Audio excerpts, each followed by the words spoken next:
रात के 8 बज चुके हैं और मैं हूं आप सभी का अपना शावेज़ मलिक और हाजिर हूं आप लोग के सामने फिर से एक क्राइम की कहानी को लेके, एक क्राइम की घटना को लेके। जैसा कि दोस्तों आप सभी लोगों को पता है कि रात 8 बजे हमारा जो क्राइम स्टोरीज़ का सफ़र होता है वो शुरू होता है। और आज इस सफ़र में मैं आप लोग के सामने जो कहानी लेके आया हूँ, ये कहानी एक धोखे, एक विश्वासघात और एक ऐसे कोल्ड ब्लाइंड मर्डर की कहानी है कि जिसको जब आप पूरा सुनेंगे तो आप लोग मजबूर हो जाएंगे ये कहने के लिए कि आखिरकार ऐसा करने की ज़रूरत क्या आन पड़ी थी। दोस्तों 24 अक्टूबर साल 2019 को उत्तर प्रदेश के इटावा में वहीं से पुलिस को एक फ़ोन पहुंचता है और बताया जाता है कि यहाँ पर एक जाने माने एंकर हैं, उनकी जो पत्नी है दिव्या मिश्रा, वो घर पर बहुत ही ज़्यादा ज़ख्मी हालात में पड़ी हुई है। लिहाजा पुलिस पहुँचती है। जब तक पुलिस पहुँचती है तो पता चलता है कि दिव्या मिश्रा की मौत हो चुकी है। लेकिन दोस्तों उसके बाद में पुलिस जब इस पूरे केस में इन्वेस्टिगेशन करती है और उसके बाद में जो चीज़ें निकल के पुलिस के सामने आती हैं और जब पुलिस एक कॉन्फ्रेंस कर ये सारी चीज़ें बताती है तो लोग वाकई सोचने और समझने पे मजबूर हो जाते हैं कि आखिर ऐसा करने की क्या ज़रूरत आन पड़ी थी। Welcome to the show. मेरा नाम है शावेज़ मलिक और आप लोग देख रहे हैं हिंदी डॉक्यूमेंट्री। और दोस्तों जो कहानी मैं आप लोग को सुनाने जा रहा हूँ ये कहानी है 24 अक्टूबर साल 2019 की। 24 अक्टूबर साल 2019 को उत्तर प्रदेश के इटावा में एक जगह लगती है कटरा बाल सिंह। यहीं पर एक व्यक्ति जिनका नाम अजितेश मिश्रा है, जो एक टीवी एंकर हैं, वो अपनी फैमिली के साथ में रहा करते थे। इनकी फैमिली में इनकी पत्नी जिनका नाम दिव्या मिश्रा। दोस्तों मैं बात कर रहा हूँ 24 अक्टूबर साल 2019 की। जो अजितेश मिश्रा के पिता होते हैं प्रमोद मिश्रा, वो किसी काम से अपनी बहू दिव्या मिश्रा से मिलने के लिए जाते हैं। लेकिन जब वो दिव्या मिश्रा के गेट पर जाकर आवाज़ देते हैं तो अंदर से कोई भी रिस्पॉन्स नहीं आता है। प्रमोद कुमार एक नहीं बल्कि कई बार आवाज़ लगाते हैं, लेकिन दिव्या मिश्रा जो थी वो अंदर से कोई भी रिस्पॉन्स नहीं देती हैं। लिहाजा प्रमोद मिश्रा ये सोचते हैं हो सकता है कि दिव्या की आंख लग गई हो। फिर वो दरवाजे को थोड़ा सा पुश करते हैं और जैसे ही दरवाज़ा पुश करते हैं तो दरवाज़ा जो था वो लॉक नहीं था, खुल जाता है। लिहाजा प्रमोद मिश्रा अंदर पहुँचते हैं। जैसे ही अंदर पहुंचते हैं तो सामने का जो दृश्य होता है ये प्रमोद मिश्रा को अंदर तक हिला के रख देता है। दरअसल उनकी जो बहू दिव्या मिश्रा थी ये वहीं पर लॉन में ज़ख्मी हालत में पड़ी हुई थी और आसपास खून के छींटे बह रहे थे।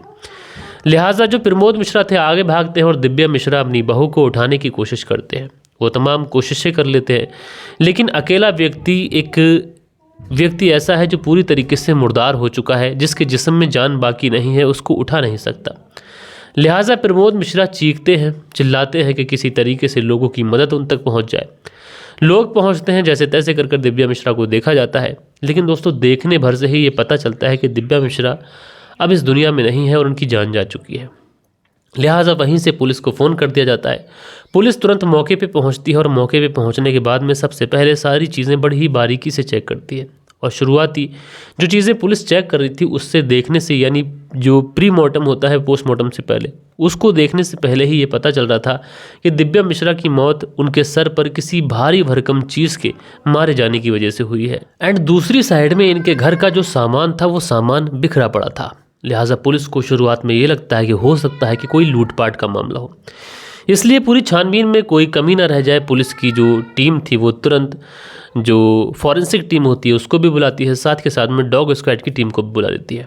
एंड डेड बॉडी को उसके बाद में पोस्टमार्टम के लिए भेज दिया जाता है। इधर डेड बॉडी को पोस्टमार्टम के लिए भेजा गया था, इधर पुलिस घर में हर एंगल्स पर छानबीन कर रही थी।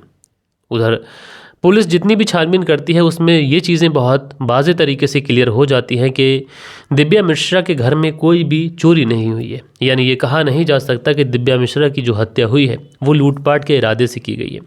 एंड उधर पोस्टमार्टम की जो रिपोर्ट आती है उस रिपोर्ट में भी ये खुलासा होता है कि दिव्या मिश्रा के सर पर किसी भारी भरकम चीज़ को मारा गया है, जो कि देखने से ही लग रहा था, और इसी वजह से उनकी मौत हुई है। लेकिन दोस्तों पुलिस ने पूरे घर की बहुत ही बारीकी से छानबीन कर ली थी और पुलिस को इस घर से ऐसा कोई भी वेपन, ऐसा कोई भी हथियार मिलता नहीं है जिससे दिव्या मिश्रा के सर पर वार किया गया हो। एंड पुलिस इस पूरे केस के अंदर घर वालों से भी अलग अलग तरीके से पूछताछ कर चुकी थी। शुरुआत में पुलिस को ऐसा लग रहा था कि शायद इस मर्डर के अंदर घर वालों का हाथ हो सकता है, लेकिन उसके बाद में पुलिस, चूँकि खोजी कुत्ते भी चारों तरफ घूम रहे थे, पड़ोसियों से भी पूछताछ की जा रही थी। तो जब पड़ोसियों से पूछताछ की जाती है तो यहाँ पर पड़ोसी कुछ अजीब तरीके की बात बताते हैं, और वो बात ये होती है कि दरअसल उन्होंने आज ही के दिन अखिल कुमार सिंह नाम के एक व्यक्ति जो अक्सर इनके घर आया करता था उसको आते हुए देखा था। लिहाजा पुलिस जो थी वो तुरंत अखिल कुमार सिंह को उठाती है और उससे पूछताछ करती है। तो जो अखिल कुमार सिंह होता है वो कहता है कि साहब मेरा इनके घर पर अक्सर आना जाना रहता है, क्योंकि अखिल कुमार सिंह अजितेश मिश्रा के दोस्त भी हैं और दिव्या मिश्रा से उनकी पुरानी जान पहचान भी है, क्योंकि अजितेश मिश्रा और अखिल कुमार सिंह ये दोनों एक ही ऑफिस में काम किया करते हैं। लिहाजा पुलिस पूछताछ करती है क्या कुछ हुआ था। तो अखिल कुमार सिंह होते हैं वो बताते हैं कि जब मैं आया था तो दिव्या मिश्रा पूरी तरीके से ठीक थी और हमारे बीच में महज थोड़ी बहुत बात हुई, उसके बाद में मैं चला गया। इसके अलावा साहब मुझे और कुछ नहीं पता। लेकिन अखिल कुमार की आंखों में पुलिस वालों को कुछ ऐसा दिखाई पड़ता है जिससे पुलिस वालों को कहीं ना कहीं अखिल कुमार के ऊपर शक हो जाता है, क्योंकि दोस्तों कहा जाता है कि हमारी पूछताछ, हमारी छानबीन अलग होती है और पुलिस वाले अलग तरीके से छानबीन करते हैं। लिहाजा पुलिस को जब अखिल कुमार की आंखों में वो डर, वो खौफ नज़र आता है तो पुलिस वाले अखिल कुमार से अपने सवालों की जो संख्या थी उसकी रफ्तार बढ़ा देते हैं। एंड उसके बाद में जो अखिल कुमार था पुलिस के सवालों के जो जवाब थे ये इधर उधर देने लगता है, यानी कहीं ना कहीं अखिल कुमार पुलिस के सवालों में उलझता चला जा रहा था। आखिरकार अखिल कुमार सिंह जो था वो क्योंकि कोई पेशेवर कातिल, कोई पेशेवर मुजरिम तो था नहीं, लिहाजा पुलिस के सामने वो टूट जाता है।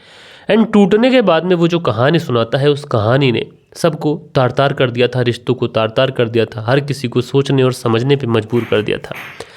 दरअसल अखिल कुमार सिंह बताता है कि मैंने ही दिव्या मिश्रा की हत्या की है एंड ऐसा करने के लिए मुझे किसी और ने नहीं बल्कि दिव्या मिश्रा के पति अजितेश मिश्रा ने ही बोला था। अब जैसे ही पुलिस वाले ये बात सुनते हैं पुलिस वालों के होश फाख्ता हो जाते हैं कि आखिरकार दिव्या मिश्रा का पति अजितेश मिश्रा उसकी हत्या क्यों कराएगा, क्या रीज़न हो सकते हैं।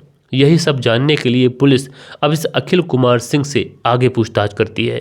जब पुलिस अखिल कुमार सिंह से हत्या के पीछे का मोटिव जानने की कोशिश करती है तो जो अखिल कुमार सिंह होता है ये पुलिस को बताता है कि अजितेश मिश्रा और उनकी पत्नी दिव्या मिश्रा की शादी साल 2016 में हुई थी और साल 2016 में जब इनकी शादी हुई तो दोनों के अंदर, उनके दिलों और दिमाग में एक दूसरे के अंदर दोनों के लिए मोहब्बत बहुत ज़्यादा थी और दोनों एक दूसरे के साथ में बेहतरीन ज़िंदगी गुजार भी रहे थे।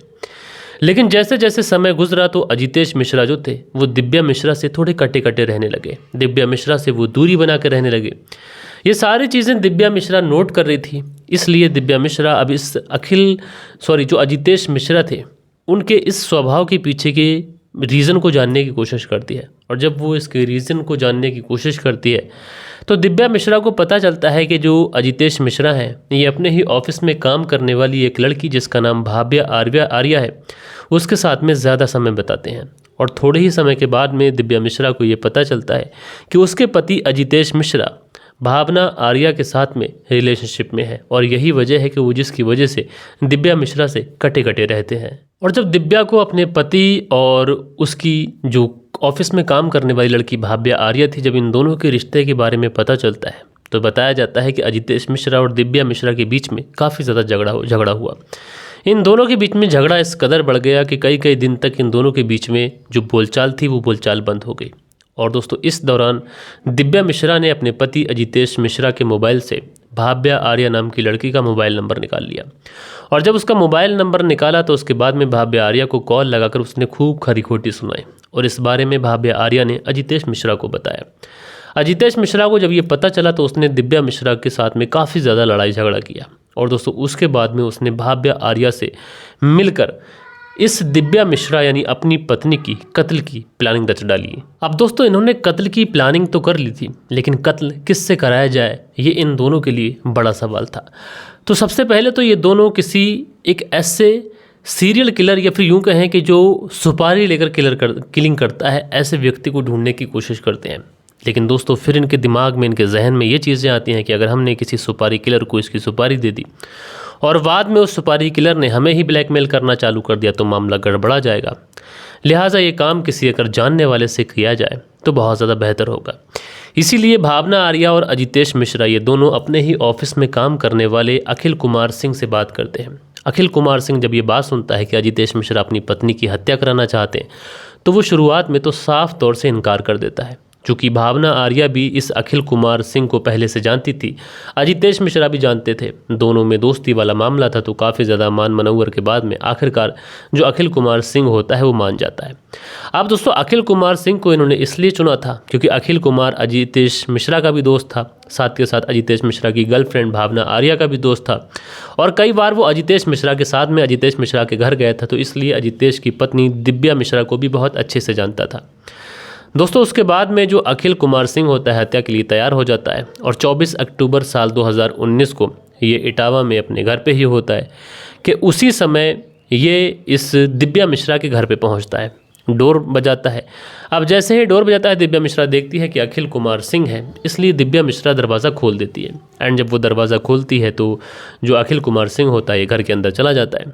दिव्या मिश्रा उसके लिए पानी का एक गिलास लेके आती है, वो उसको पानी का गिलास देती है, पानी पिलाती है, और साथ के साथ इस दौरान दिव्या मिश्रा अपने पति अजितेश मिश्रा और उसकी जो गर्लफ्रेंड है भावना आर्या, इन दोनों के रिश्ते के बारे में भी बताती है, और उन दोनों के बीच में जो कलह चल रही है दिव्या मिश्रा और अजितेश मिश्रा के बारे में, उसके बारे में भी बताती है। साथ के साथ वो अखिल कुमार सिंह से ये भी कहती है कि मेरे रिश्ते मेरे पति के साथ में अच्छे हो सकें तो तुम मेरे पति को समझाओ भी। अच्छा, अखिल कुमार जो था वो इस दौरान दिव्या मिश्रा से बात तो कर रहा था, लेकिन उसकी जो आंखें थी किसी ऐसी चीज़ को ढूंढ रही थी कि कोई ऐसी चीज़ उसको मिल जाए जिससे वो दिव्या मिश्रा की हत्या कर सके। इसी दौरान दिव्या मिश्रा कमरे के अंदर जाती है और अपनी शादी की एक एल्बम उठा के लेके आती है, और वो फ़ोटो बहुत अच्छे तरीके से अखिल कुमार सिंह को दिखा रही थी कि कितना खुशहाल उसका परिवार था, किस तरीके से भावना आर्या ने उसके परिवार को उजाड़ दिया। एंड इसी दौरान अखिल कुमार सिंह की नज़र एक गुलदस्ते पर पड़ती है। वो उस गुलदस्ते को लेता है, आंख बचते ही वो दिव्या मिश्रा के सर पर वार कर देता है। दिव्या मिश्रा कुछ समझ पाती, इससे पहले ही उसे काफ़ी ज़्यादा चोट लग चुकी थी। अब इस बात का वो विरोध करती है। चूँकि अखिल कुमार सिंह एक पुरुष था और दिव्या मिश्रा एक महिला, तो दिव्या मिश्रा की उसके आगे चल नहीं पाती है, और कई सारे वार कर कर वो दिव्या मिश्रा की वहीं पर हत्या कर देता है। हत्या करने के बाद में वो उस जगह पर जितना भी सामान रखा हुआ था उसको तितर बितर कर देता है, ताकि लोगों को ये लग सके कि ये लूटपाट का मामला है। एंड उसके बाद में वहाँ से चला जाता है, लेकिन जाते टाइम वो वहाँ से वो गुलदस्ता भी ले गया था जिसने उससे दिव्या मिश्रा की हत्या की थी। और जाने के बाद में सीधा सबसे पहले अजितेश मिश्रा को कॉल कर कर शुभकामनाएं देता है, कहता है कि भाई तुम्हारा काम हो चुका है, और ये गुड न्यूज़ जो थी वो भावना आर्या को भी दे दी जाती है। एंड उसके बाद में ये पूरा मामला जो था एक ब्लाइंड मर्डर हो गया था, और अजितेश मिश्रा के पिता प्रमोद मिश्रा को ये नहीं पता था कि उनकी बहू की हत्या के पीछे उनके ही बेटे का हाथ हो सकता है। इसलिए वो पुलिस में अज्ञात लोगों के खिलाफ मुकदमा दर्ज कराते हैं, और पुलिस जब छानबीन करती है तो अजितेश मिश्रा और भावना आर्या और साथ के साथ अखिल कुमार सिंह, इन 3 लोगों का नाम आता है। पुलिस तीनों को अरेस्ट कर लेती है। अरेस्ट करने के बाद में जेल में पहुंचाती है, और इस मामले में कड़ी से कड़ी सज़ा इन लोगों को हो सके इसलिए पुलिस अपनी जांच का दायरा बढ़ाती है। एंड जांच का दायरा बढ़ाती है, सारे सबूत इकट्ठा करती है, मामला कोर्ट में पहुंचता है। और दोस्तों कोर्ट में जब मामला पहुंचता है तो अजितेश मिश्रा और अखिल कुमार सिंह को उम्र कैद की सज़ा सुनाई जाती है। साथ के साथ भावना आर्या को 14 साल की कठोर कारावास की सज़ा सुनाई जाती है। दोस्तों ये तीनों अपने किए की सज़ा जेल में काट रहे हैं, और इस तरीके से इस भयानक हत्याकांड का खुलासा हो गया। तो दोस्तों आप लोगों ने देखा अजितेश मिश्रा जो एक बेहतरीन ज़िंदगी अपनी पत्नी के साथ में बिता रहे थे, उन्होंने साथ के साथ अपनी पत्नी को भी इस दुनिया से हमेशा हमेशा के लिए विदा कर दिया, और अपनी भी जो हंसती खेलती ज़िंदगी थी उसको भी तबाह बर्बाद कर लिया। तो आप लोग इस कहानी के बारे में क्या सोचते हैं कमेंट्स करके बताइएगा, और आप लोग कितना ज़्यादा हमारे वीडियोस को शेयर लाइक कमेंट्स कर रहे हैं वो भी बताइएगा। कहानी इस चैनल पर कैसी लग रही है वो भी बताइएगा।